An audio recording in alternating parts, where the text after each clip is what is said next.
Okay बेटा, topic आपका आगे स्टार्ट करते हैं।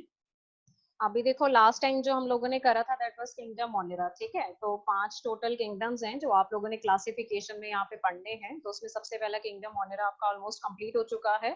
कुछ एक दो पॉइंट्स उसके बचे थे, वो मैं आपको नोट करवा देती हूँ। तो उनको मैं नोट करवा देती हूँ, आप एक बार जरा चेक कर लो उन पॉइंट्स को। अभी देखो, सबसे पहले इसमें जो था वो आप लोगों ने बात करनी थी। हमने यहाँ पर बैक्टीरिया के बारे में कुछ एक दो चीजें हमारी रह गई थी यहाँ पर। जैसे कि यहाँ पर बेटा सबसे पहले हम लोगों ने बीजीए पढ़ा था last time, that was blue green algae. ठीक है, तो बीजीए के केस में मैंने आपको बताया था कि they were the first organism who actually produce the oxygen gas. And दूसरा ये बताते हैं कि they were the first bacteria who are having chlorophyll a pigment, and they were the first bacteria who actually uses the water instead of hydrogen sulfide. So there was evolution of oxygen gas. Clear? और इसमें अगर हम economic importance की बात करें तो बेटा इसमें हार्मफुल यूजफुल दोनों एक्टिविटीज काउंट होती है। जैसे फर्स्ट ऑफ ऑल अगर हम मेंबर्स की बात करें, one of the member is nostoc, second member is spirulina. अब ये जो दोनों मेंबर्स हैं ये ब्लू ग्रीन एल्गी के मेंबर हैं जो कि रिच सोर्स है प्रोटीन के। और इसीलिए बेटा इनको खाने के तौर पे यूज किया जाता है। They are used as a food material in many countries, clear, because they are the rich source of protein. Even जो एस्ट्रोनॉट्स हैं, ठीक है, जो स्पेस से बाहर जाते हैं किसी और प्लेनेट में किसी और जगह पे, तो वो भी जो अपने साथ एक खाना लेके जाते हैं बेटा, वो भी इसी फॉर्म का खाना लेके जाते हैं, because there are the rich source of protein जिनको पाउडर या फूड या दूसरी फॉर्म्स में कन्वर्ट करके यूज किया जाता है। सेकेंड इसमें बताते हैं कि जो ब्लू ग्रीन एल्गी है they play a very important role in the aerobic form of life.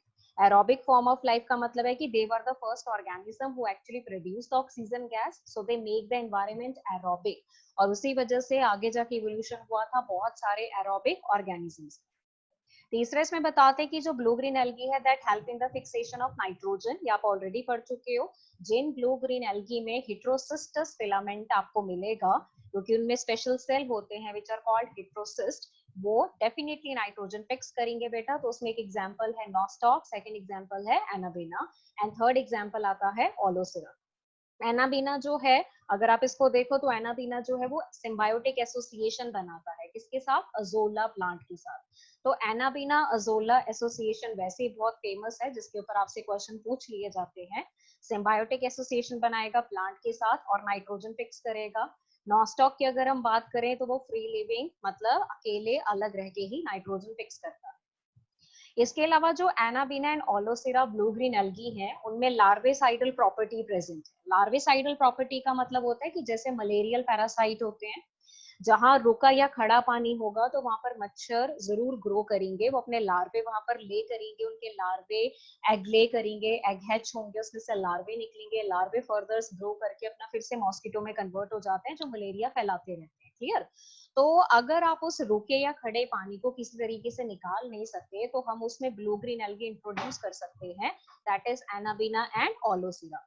तो जो ब्लू ग्रीन एल्गी है, Anabaena and Aulosira, they have the larvicidal property. Clear? Larvicidal property का मतलब होता है कि they can control the malarial parasite. मतलब जब आप उनको पानी में इंट्रोड्यूस करोगे तो डेफिनेटली वो क्या करेंगे, पानी में जो भी लार्वा प्रेजेंट होगा मॉस्किटो का, उस लार्वे को बेटा वो ईट करेंगे, खाएंगे उसको। तो डेफिनेटली धीरे धीरे this is how you can control the mosquito population. तो आप इससे मलेरिया के ऊपर भी कंट्रोल कर सकते हो। क्लियर? उसके बाद इसमें बताते हैं कि बहुत सारे ब्लू ग्रीन एल्गी के ऐसे मेंबर्स है बेटा जो वाटर ब्लूम बनाते हैं। वाटर ब्लूम का मतलब क्या होता है कि जैसे सपोज आप लोगों ने कभी नोटिस करा होगा कि अगर आप एक ऐसी जगह जाते हो जहां पर छोटा सा एक तालाब है, जहां रुका या खड़ा पानी है काफी टाइम से, तो उसके सरफेस पे ना हरे रंग की मोटी सी काई जमी होती है, बहुत मोटी सी। क्लियर? वो बेसिकली होती है ब्लू ग्रीन एल्गी ज्यादातर केसेस में, और उसको बेसिकली वाटर ब्लूम बोला जाता है। वाटर ब्लूम बेसिकली क्या करता है कि जो वो कोटिंग बनी है ब्लू ग्रीन एल्गी की, वो इस तरीके से बन जाएगी कि जो सनलाइट है वो पानी में पेनिट्रेट नहीं हो सकती, ऑक्सीजन पानी में नहीं जा सकता, तो ओवरऑल जो पानी के अंदर एक्वेटिक ऑर्गेनिजम्स है, ठीक है, जो डाइवर्सिटी हमें उस पानी के अंदर देखने को मिलती है, वो धीरे धीरे खत्म हो जाएगी। Point is clear? तो वैसा वाला पानी बेटा ऑब्वियसली अगर किसी डोमेस्टिक पर्पस के लिए यूज किया जाता है जैसे ड्रिंकिंग या ईटिंग वगैरह के लिए, तो वो भी जो पानी है वो अनफिट रह जाता है, उसको हम यूज नहीं कर सकते डोमेस्टिक पर्पस के लिए। उसके अलावा अगर एक ब्लू ग्रीन एल्गी देखा जाए, that is Lyngbya which is another blue green algae. इसको बहुत ही लार्ज स्केल पे बेटा यूज किया जाता है for antibiotic production. Clear? And last very important point, reclamation करना है अजर सॉइल यानी कि एल्कलाइन सॉइल का। यानी कि अगर सॉइल बहुत ज्यादा एल्कलाइन है, हाईली एल्कलाइन है, तो हो सकता है कि वो क्रॉप की प्रोडक्टिविटी को प्रमोट ना करे, तो उसकी वो एल्केनिटी थोड़ी सी कम करने के लिए उसमें ब्लू ग्रीन एल्गी भी इंट्रोड्यूस करी जाती है। So these are the basic importance of the blue green algae, जिसमें कुछ यूजफुल और कुछ हार्मफुल एक्टिविटीज। अच्छा, नेक्स्ट इसमें बताते हैं कि कौन कौन से टॉपिक हैं जो इम्पोर्टेंट है नीट के लिए बेसिकली। तो इसमें बेटा देखो, अब ये जो मैं आपको स्लाइड दिखा रही हूँ ना, सेकंड नंबर वाली, ये स्लाइड आपने सब्जेक्टिव पेपर के लिए नहीं करनी है, लेकिन अगर आप अपने ऑब्जेक्टिव पेपर की तैयारी करते हो, तो जिन बच्चों ने स्पेशली नीट के लिए प्रिपेयर करना है वो इस स्लाइड को जरूर पढ़ लें, क्योंकि इसमें से क्वेश्चन पूछे जाते हैं। ऑल्दो सब्जेक्टिव पेपर में ये नहीं काउंट होती है। क्लियर? इसलिए मैंने ऊपर पहले ही लिख दिया इंपॉर्टेंट फॉर नीट। अब इसमें अगर मैं बात करूं बेटा, तो सबसे पहले देखो जो मेंबर हमारे पास यहाँ पर है, दैट इज एक्टिनोमाइसिटीज, और एक मेंबर आपको मैंने दिया है रिकेट्सिया। अगर आपको याद हो तो स्टार्टिंग में हमने बैक्टीरिया में क्लासिफिकेशन पढ़ा था, तो उसमें हमने यू बैक्टीरिया एंड आर के बैक्टीरिया पढ़ा था। क्लियर? तो यू बैक्टीरिया में मैंने आपको बताया था कि नए बैक्टीरिया या मॉडर्न बैक्टीरिया आते हैं, तो उसमें जैसे हमने एक पढ़ा ब्लू ग्रीन एल्गी, फिर हमने पढ़ा माइकोप्लाज्मा। अब ये वाली जो दो एग्जाम्पल यहाँ पर स्क्रीन पे आपको दिख रही है, इसमें जो बेटा पहला एग्जाम्पल है एक्टिनोमाइसिटीज और जो सेकंड एग्जाम्पल है रिकेट्सिया, ये भी दोनों यू बैक्टीरिया को ही बिलोंग करते हैं। ठीक है? आरके को बिलोंग नहीं करेंगे, आरके में सिर्फ 3 थी, वो हमने कर ली है। अभी ये जितनी भी आप पढ़ोगे, they all belongs to the eubacteria. तो देखो, सबसे पहले अगर हम एक्टिनोमाइसिटीज की बात करें, तो इसको कॉमनली नाम दिया जाता है रे फंजाई, या फिर इसको एक और नाम दिया जाता है fungal bacteria. I think fungi सब बच्चों ने पढ़ लिया होगा बॉटनी में। तो फंजाई में अगर आपने पढ़ा है बेटा, तो वहां पर एक इम्पॉर्टेंट फीचर आप लोगों ने फंजाई का पढ़ा होगा, जिसमें ये स्ट्रक्चर आपको नजर आता है। थोड़ा सा गलत बन गया, इसको फ्रूटिंग बॉडीज बोलते हैं। फ्रूटिंग बॉडीज का मेन काम क्या होता है? स्पोर प्रोडक्शन करना। तो जैसा फंजाई का स्ट्रक्चर है, बिल्कुल वैसा स्ट्रक्चर होता है इस बैक्टीरिया का। इसीलिए इस बैक्टीरिया को कॉमन नेम दिया जाता है fungal bacteria, because the bacteria looks like the fungi. जैसे फंजाई में फिलामेंट्स होते हैं, स्पोरेंजियम होता है, वो स्पोर्स बनाते हैं, तो सेम बिहेवियर आपको देखने को मिलता है एक्टिनोमाइसिटीज। नेचर वाइज देखा जाए तो बेटा ग्राम पॉजिटिव है, ज्यादातर सॉइल में, फ्रेश वाटर में या फिर मैन्योर्स में आपको मिलता है, तो उसको एक्टिव सॉइल डिकम्पोजर बोला जाता है। एक बड़ा कॉमन सा एग्जांपल आपको देती हूँ, जैसे आपके पास मिट्टी वगैरह है ना, खेतों में मिट्टी है, या कहीं ऐसे मैदान में आप गए हो जहाँ पर बहुत सारी मिट्टी है, तो वहां पर अगर आप पानी गेरते हो, तो पानी गेरने के बाद मिट्टी में से ना गीली मिट्टी की अलग सी खुशबू आती है, एक स्मेल आती है, आपको एक अलग सी फ्रेग्रेंस होती है।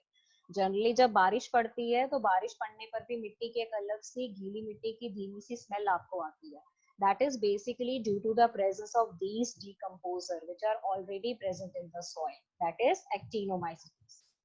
इसके अलावा जो एक्टिनोमाइसिटीज का एक मेंबर है, जिसको बेटा स्ट्रेप्टोमाइसिन जो है, वो बेसिकली बहुत सारी एंटीबायोटिक्स प्रोडक्शन में यूज किया जाता है। तो streptomycin is used for producing large number of antibiotic. Multiple choice question में इसके ऊपर क्वेश्चन आपसे जरूर पूछा जा सकता है कि विच bacteria is used for the production of large number of antibiotic, तो आपका आंसर आता है स्ट्रेप्टोमाइसिन।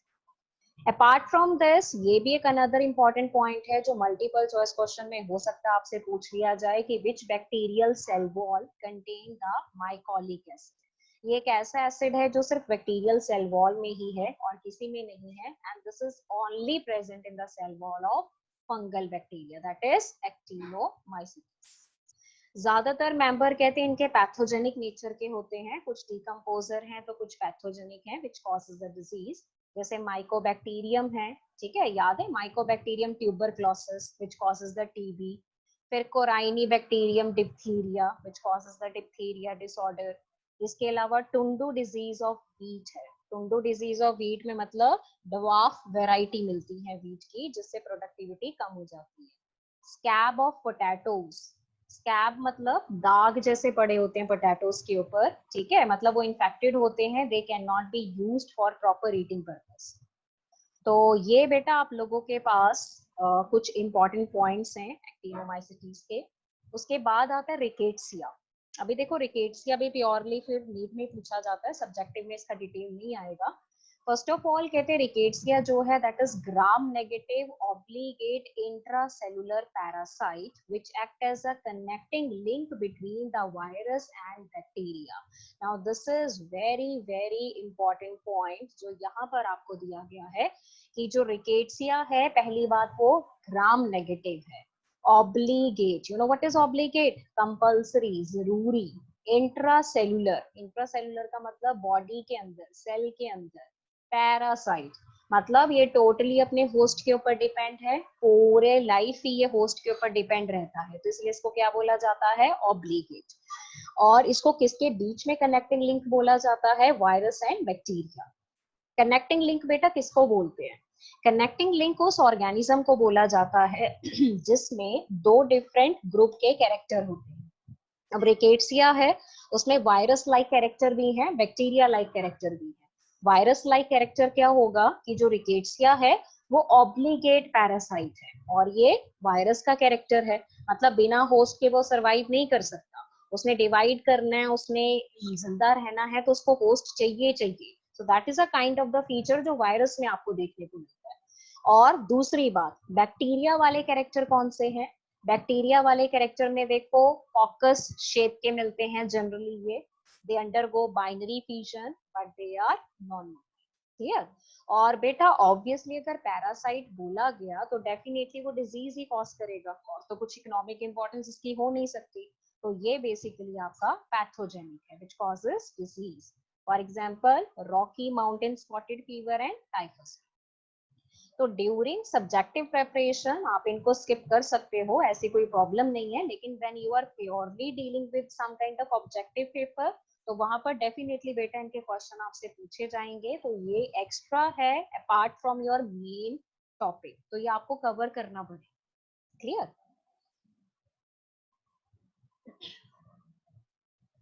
अच्छा बेटा अभी जो नेक्स्ट हम लोगों ने यहाँ पर स्टार्ट करना है, मतलब इतना आप लोगों ने करना था मोनेरा का, दैट इज बैक्टीरिया। अब देखो सेकंड किंगडम जो हम यहाँ पर स्टार्ट करेंगे that is the kingdom protista. Clear. अब सबसे पहले कहते हैं अगर किंगडम प्रोटिस्टा की यहाँ पर बात करी जाए तो जो किंगडम प्रोटिस्टा है बेटा उसमें मेंबर कैसे होंगे, मेंबर होते हैं यूनिसेलुलर यूकैरियोट्स। यूनिसेलुलर का मतलब स्टिल जो बॉडी है वो एक ही सेल की बनी होगी, यूकैरियोट में they have proper well defined nucleus, now that is why they are called eukaryotes। ज्यादातर मेंबर बेटा कैसे होते हैं, एक्वेटिक, तो मोस्टली मेंबर हमारे पास आते हैं एक्वेटिक। पहली बात तो इनको सिंपलेस्ट यूकैरियोट्स बोला जाता है क्योंकि बॉडी सिंगल सेल की बनी है। जो टर्म था Protista that was given by Ernst Haeckel, ठीक है। कुछ यूनिसेलुलर मतलब ज्यादातर यूनिसेलुलर है, कुछ मल्टीसेलुलर हो सकती है। कैन बी हिट्रोट्रॉफिक ऑटोट्रॉफिक दोनों फॉर्म्स आपको मिलेगी, micro as well as macroscopic. ज्यादातर पानी में रहते हैं लेकिन कुछ आपको मॉइस्ट सॉइल या ह्यूमन की बॉडी में एज अ पैरासाइट भी मिल सकते हैं। सारे के सारे मेंबर यूकैरियोट्स हैं क्योंकि सबके पास वेल डिफाइंड न्यूक्लियस है। और जो प्रोटिस्टा है वो एक ऐसा ऑर्गेनिज्म है जो ना तो प्लांट है, ना ही एनिमल्स है, ना ही फंगस है, मतलब वो इन तीनों से बहुत अलग है। लेकिन फिर भी हो सकता है कि कुछ कैरेक्टर देख के आपको ये लगे कि मे बी ये प्लांट है, कुछ कैरेक्टर देख के आपको ये लगे कि मे बी ये एनिमल है। And this is the only kingdom बेटा जिसकी बाउंड्री वेल डिफाइंड नहीं है। क्यों? क्योंकि इसमें बहुत सारे मिक्स कैरेक्टर आपको देखने को मिले, ठीक है। अब अगर मैं जनरल बात करूं कि किंगडम प्रोटिस्टा के बेटा जनरल कैरेक्टर क्या होते हैं, जनरल कैरेक्टर सिर्फ अभी जनरल कैरेक्टर आपने समझने हैं, उसके बाद हम क्लासिफिकेशन पे जाएंगे क्योंकि ये जरूरी है आपके लिए। देखो जनरल कैरेक्टर में सबसे पहले बताते हैं कि प्रोटिस्टा क्या है, एक टिपिकल यूकैरियोटिक सेल है, टिपिकल यूकैरियोटिक सेल, ठीक है। अब टिपिकल यूकैरियोटिक सेल का मतलब क्या हुआ कि टिपिकल यूकैरियोटिक सेल वो होता है जिसके अंदर एक वेल डिफाइंड न्यूक्लियस है और प्लस उसमें मेम्ब्रेन बाउंड सेल ऑर्गेनेलीज, समझ रहे हो। अभी देखो प्रोकैरियोट्स में आपने क्या पढ़ा था कि DNA is not covered by any nuclear membrane, तो आपने उसको नाम दिया था न्यूक्लियोइड, है ना, that is nucleoid, so it is a primitive kind of nucleus. But now in case of protista, DNA is properly covered by a nuclear membrane, so the structure is known as nucleus. and the given cell is called eukaryotic cell. And moreover, the cell also contain membrane bound cell organelles like Golgi body, endoplasmic reticulum or mitochondria. अगर बेटा इसमें locomotion की बात करी जाए तो locomotion is obviously done by the many means, बहुत सारे तरीके हैं आपके पास. It can be flagellar locomotion, obviously with the help of flagella, example है Euglena. It can be pseudopodial locomotion with the help of pseudopodia.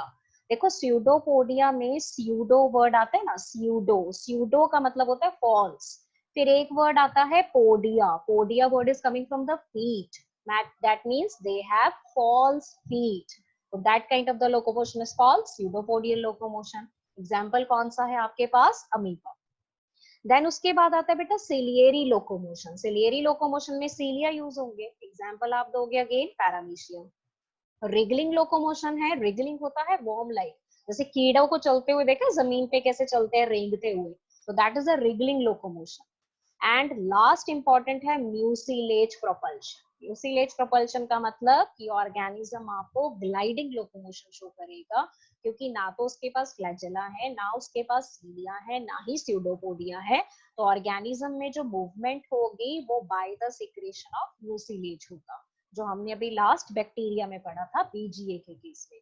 So this kind of the locomotion is mucilage propulsion. तो ये तो बेटा type of लोकोमोशंस हैं जो protista में आपको देखने को मिल सकती है. ठीक है.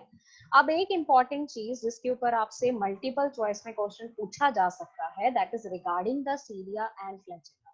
अब देखो बैक्टीरिया में भी आपने फ्लैजेला पढ़े थे, अब फ्लैजेला बेटा यहाँ पर भी है. अगर आपको याद हो तो बैक्टीरिया में फ्लैजेला याद है किस प्रोटीन के बनते हैं? फ्लैजेलिन प्रोटीन के, है ना. लेकिन अगर मैं यहाँ पर बात करूं बेटा तो यहाँ पर सीलिया एंड फ्लैजेला दोनों बनते हैं सेम प्रोटीन के. That protein is known as the tubulin protein. कौन सा प्रोटीन है आपके पास? Tubulin protein. क्लियर.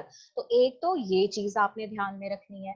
दूसरी जो आपसे पूछी जाएगी दैट इज ऑर्गेनाइजेशन, कि जो ट्यूबुलिन प्रोटीन है वो किस तरीके से अरेंज है. तो जो अरेंजमेंट है बेटा वो 9+2 अरेंजमेंट है.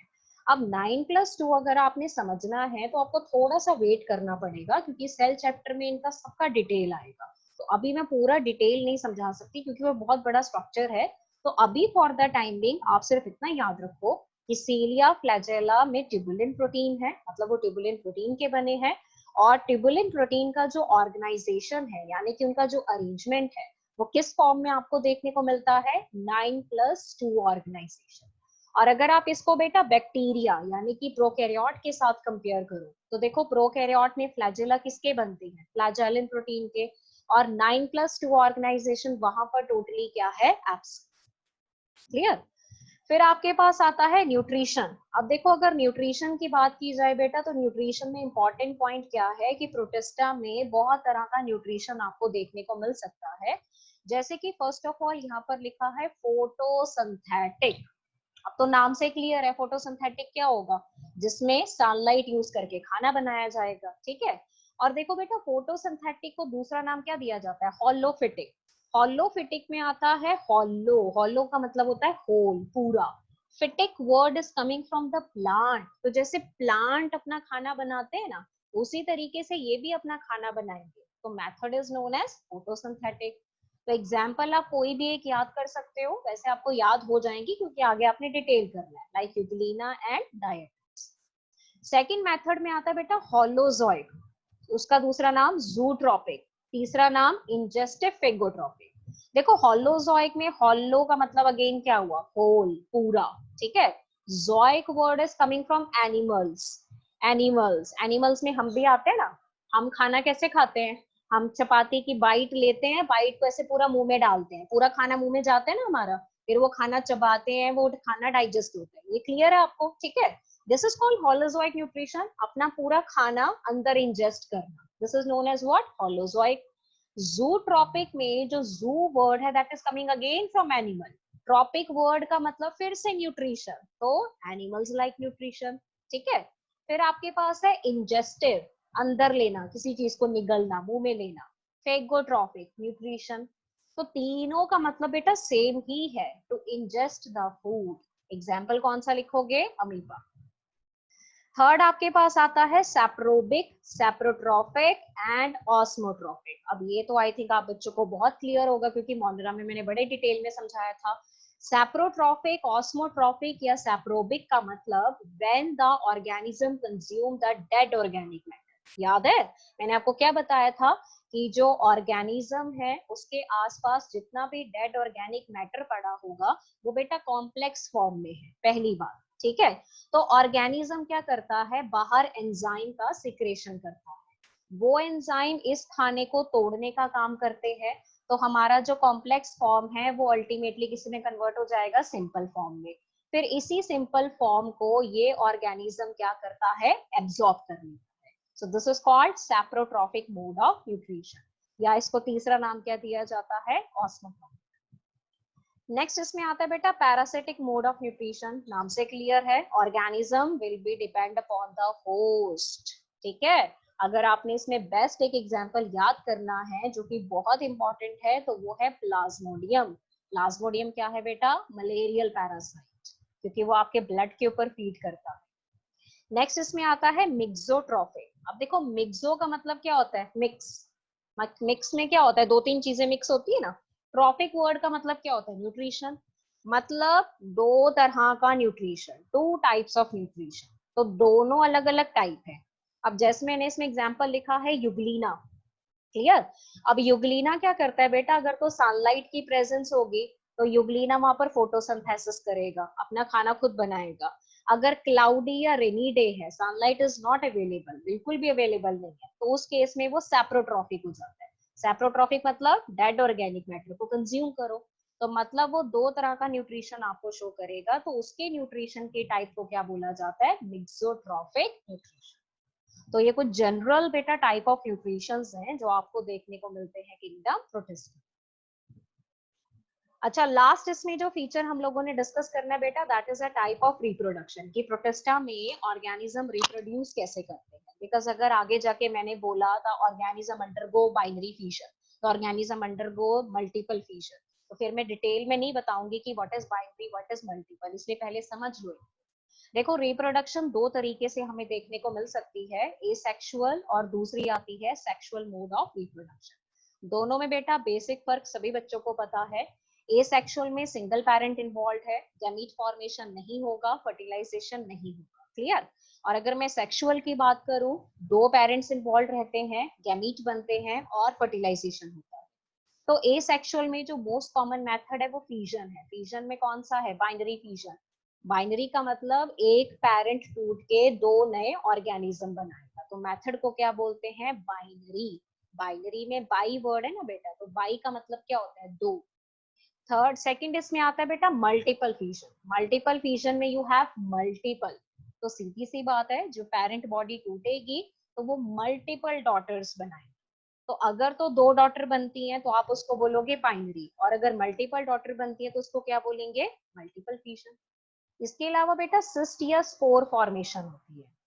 सिस्ट बेसिकली क्या है, सिस्ट एक स्पोर है जिसके अराउंड एक थिक कवरिंग है, so that it can remain protected in the unfavourable condition, so those kind of the spores are called cyst. तो ये मेथड्स किस में आते हैं, एसेक्सुअल में। और अगर मैं बेटा सेक्सुअल की बात करूं तो सेक्सुअल में तो देखो सिनगैमी होता है, सीधी सी बात है। सिनगैमी में सिन का मतलब क्या होता है, फ्यूजन, और गैमी वर्ड कहाँ से आता है, गैमीट से, यानी कि गैमीट का फ्यूजन। तो this process is called fertilization. ठीक है, तो सिनगैमी या फर्टिलाइजेशन के बेस्ड पे हमें प्रोटिस्टा में दो तरह के लाइफ साइकिल देखने को मिलते हैं। आगे जाके अगर मैंने बोला कि given organism show zygotic meiosis, तो मैं फिर डिटेल में नहीं बताऊंगी कि जाइगोटिक क्या होता है, गेमेटिक क्या होता है, इनको आप अभी समझिए। देखो जाइगोटिक मियोसिस और गेमेटिक मियोसिस में अगर आप देखो तो ये जो बना हुआ है table, this is basically for gametic meiosis. Now gametic में जो गेमेटिक वर्ड है बेटा, it is coming from gamete, और मियोसिस जो है वो आपको पता है एक रिडक्शनल डिवीजन है जिसमें नंबर ऑफ क्रोमोसोम क्या हो जाता है, हाफ हो जाता है। ठीक है, अब आपके पास सपोज करो एडल्ट है। एडल्ट कैसा है, यहाँ पर डिप्लॉयड है।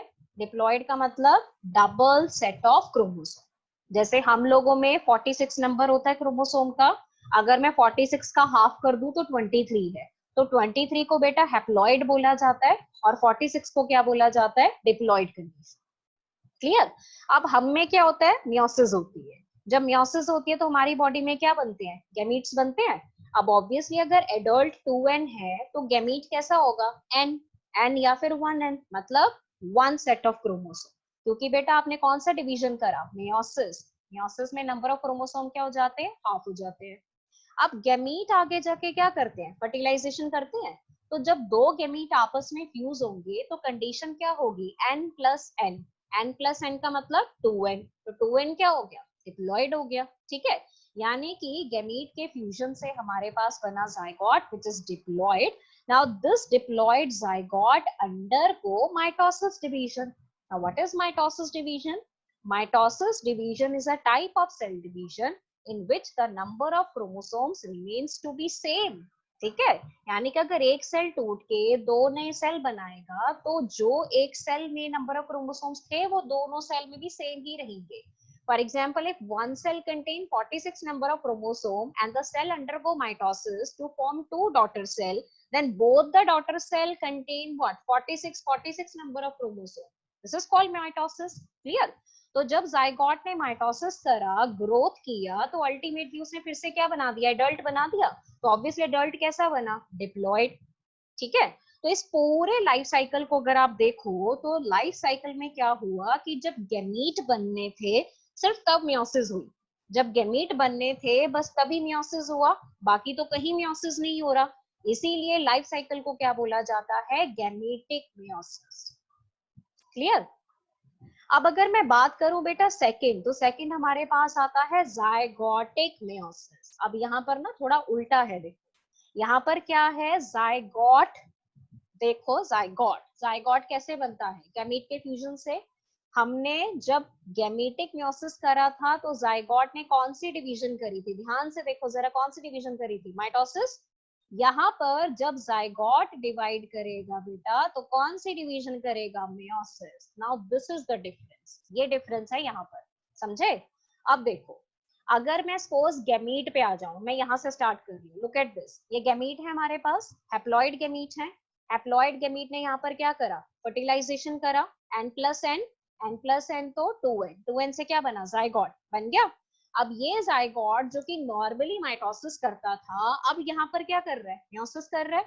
तो मियोसिस से तो बेटा नंबर ऑफ क्रोमोसोम हाफ हो जाएंगे, ये तो क्लियर है आपको। यानी कि जब जाइगोट मियोसिस करेगा तो आगे जाके जब वो एक यंग इंडिविजुअल बनाएगा तो यंग इंडिविजुअल देखो कैसा बनेगा, हैप्लॉइड बनेगा। क्यों? क्योंकि नंबर ऑफ क्रोमोसोम हाफ हो गए। फिर ये यंग इंडिविजुअल आगे जाके कन्वर्ट हुआ एडल्ट में, तो एडल्ट भी देखो कैसा है आपके पास, हैप्लॉइड। क्यों? क्योंकि जाइगोट ने मियोसिस करा। हैप्लॉइड एडल्ट ने आगे जाके बेटा क्या बनाने हैं, गैमीट्स बनाने हैं। अब देखो एडल्ट भी हैप्लॉइड है, ठीक है, बनने वाले गैमीट्स भी हैप्लॉइड है। तो नंबर ऑफ क्रोमोसोम्स तो दोनों में सेम ही आ रहा है ना, एडल्ट में भी सेम है, गैमीट में भी सेम है। यानी कि एडल्ट कौन सी डिवीजन करेगा, माइटोसिस डिवीजन। कौन सी डिवीजन करेगा, माइटोसिस डिवीजन, ताकि जब वो गैमीट बनाए तो गैमीट में सेम नंबर ऑफ क्रोमोसोम रहने चाहिए। तो यहाँ पर बेटा अगर आप जाइगोटिक मियोसिस और गैमेटिक मियोसिस को कंपेयर करो तो स्लाइट डिफरेंस है। देखो गैमेटिक मियोसिस में जब एडल्ट ने गैमीट बनाए तो उसने क्या करा, मियोसिस करा, ठीक है। और जब जाइगोट ने एडल्ट बनाया तो उसने क्या करा, माइटोसिस करा, सिंपल। अब यहाँ पर क्या हो रहा है, जब एडल्ट ने गैमीट बनाए तो एडल्ट ने क्या करा, माइटोसिस। और जब जाइगोट ने इंडिविजुअल बनाना था तो उसने क्या करा, मियोसिस। उल्टा हो गया ना, दिस इज द पॉइंट। तो प्रोटेस्टा जो आपका किंगडम है उसमें जो ऑर्गेनिज्म है जब वो फर्टिलाइजेशन करेंगे तो हो सकता है कि फर्टिलाइजेशन के बाद आपको दो तरह के लाइफ साइकिल देखने को मिले, it may be zygotic meiosis और it may be the gametic meiosis. Clear.